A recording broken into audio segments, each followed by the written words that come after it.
Hello friends, and once again, welcome back po dito sa aking YouTube channel. And for our video for today, nais ko pong i-share sa inyo ang isang review or pagtetesting na gagawin po natin regarding sa isang product na nabili ko sa Shopee. And actually, ang nabili kong product sa Shopee ay ang M.2 Portable SSD. Mapapansin po ninyo na meron siyang 1TB na available space. So, titingnan po natin mamaya for review kung lehitimo nga ba na meron itong 1TB.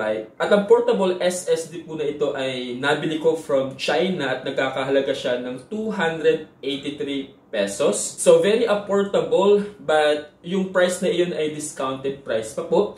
Makikita nyo po dito sa ating main screen ang original price, and at the same time, akin pong ilalagay sa ating description box if ever na gusto nyo subukan itong product na ito. Ang link para kayo po ay ma-redirect doon sa seller or shop na pinagbilhan ko ng product. Bali, ito po pala ang pinakalaman ng nabili nating product from Shopee. So, buksan lang po natin siya. Okay, pagkabukas po ng box po natin, ito po yung makikita natin. So, wala po siyang bubble wrap, and even doon sa packaging niya. So, wala po talaga siya.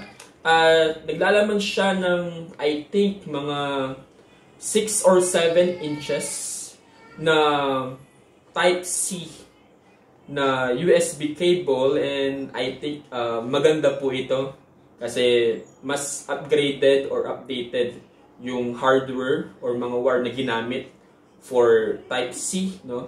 At ito po yung pinaka portable SSD natin. So mas mahaba pa po yung USB cable. Siguro yung ating portable SSD ay nasa 3 or 4 inch lang po yung haba po niya. At mga 1.5 inches naman yung pinakalapad po niya. So, mga ilang centimeter lang yung kanyang kapal. So, very portable. Pwede mo siyang dalhin kahit saan mo gustuhin. Okay? Ito. So, halina kayo tingnan po natin kung lehitimo ang specification ng product na ito.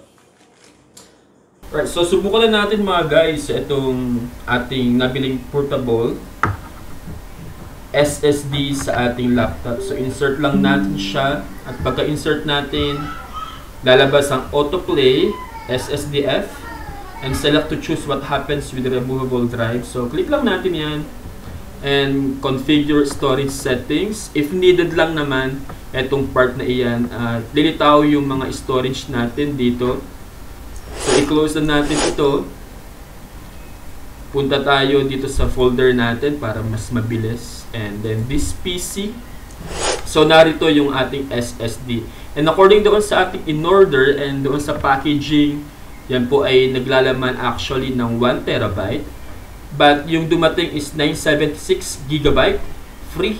So, lagi po natin tatandaan na kapag bumili tayo ng any removable device, yung binili po natin ay hindi siya sasakto talaga doon sa binili natin. So, meron siyang konting kakulangan talaga, which is, I think, yung kakulangan dito is ginagamit siya for the system, if I'm right, but you can correct me if I'm wrong. So, system, yung ilang nabawasan dito. So, okay lang siya. Base here is meron siyang 976GB, which is malapit na po sa 1TB. Okay, so, ayan po, napansin po ninyo, meron siyang used space na kagad na 1.62 at meron siyang free space na 976. So, ang gagawin po natin next is, syempre, itatry po natin kung gaano ito kabilis. Itatry natin kung gaano yung kabilis. So, try natin i-copy yung movies natin dito. Yung ating movies po, dito sa properties, ay naglalaman ng 62.9 GB. So, i-copy lang po natin yan. Anyway guys, gumagamit ako ng Windows 11. And then, click lang natin yung right click, and then click lang natin yung paste. At meron siyang transfer speed na naglalaro from 19 Mbps to 22 Mbps as of now. So, tingnan natin kung bibilis pa po yan.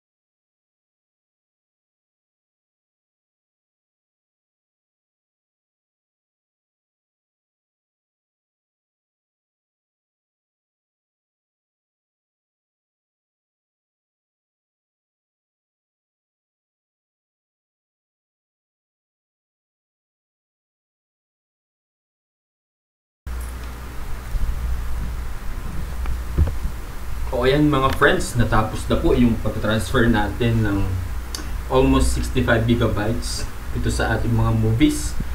And based on my observation, mapapansin natin na may mga pagkakataon na nagpa-fluctuate, may rise and fall yung pag-transfer natin ng files from our desktop patungo dito sa ating SSD. Kaya inabot siya ng almost or mahigit isang oras. But so far, working ang ating portable SSD. So, napansin po ninyo yung ating specification na tinignan sa ating product kanina. And actually, ang SSD na ito ay gagamitin ko po para palitan yung aking HDD hard drive doon sa aking lumang laptop. Kasi ang sabi po nila, kapag pinalitan mo ng SSD ang HDD na laptop ay pwede po siyang may chance na kahit papaano ay bumilis dahil sabi po nila ang SSD daw po ay mas mabilis kesa sa HDD. So, gagawin ko ang tutorial na iyan later on.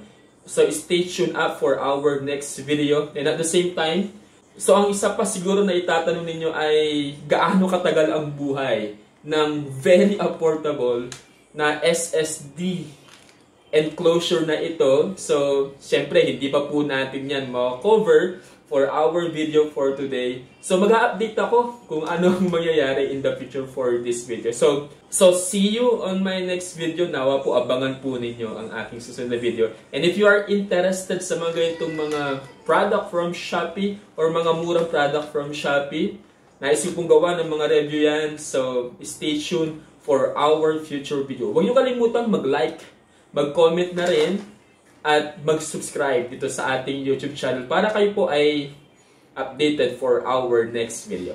Ingat kayo, stay safe, and God bless you.